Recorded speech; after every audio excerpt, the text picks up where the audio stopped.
फिरौन का अत्याचार। मिस्र का शासक फिरौन बहुत घमंडी था। वह खुद को सबसे बड़ा प्रभु कहता और लोगों से भी यही कहलवाता था।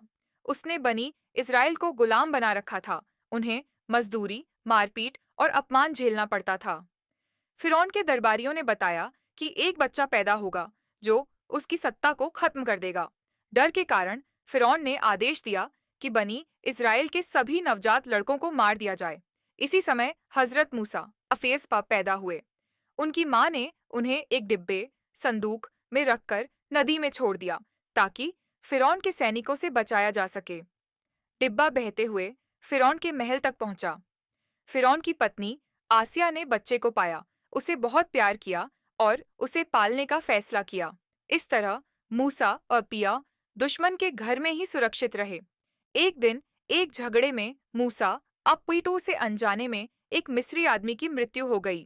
डर और सजा से बचने के लिए वे मिस्र छोड़कर मदयन की ओर चले गए। वहां कई साल रहे, शादी की और शांतिपूर्वक जीवन बिताया।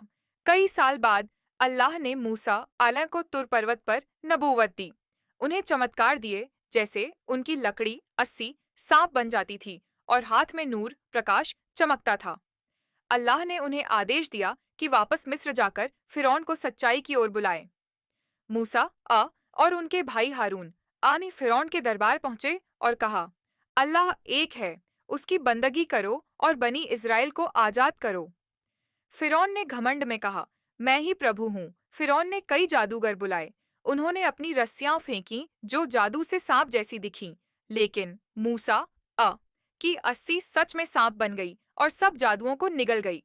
जादूगर समझ गए कि यह जादू नहीं बल्कि अल्लाह की शक्ति है और बहुत से जादूगर मूसा अ पर ईमान ले आए।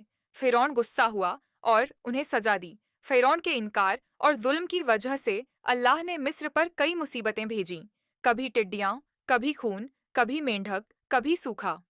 लेकिन फिरौन फिर भी नहीं माना।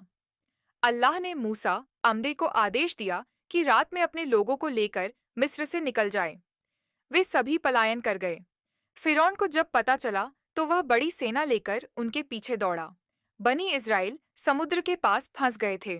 अल्लाह के हुक्म से मूसा ने अपनी अस्सी से समुद्र पर प्रहार किया और समुद्र दो हिस्सों में बंट गया।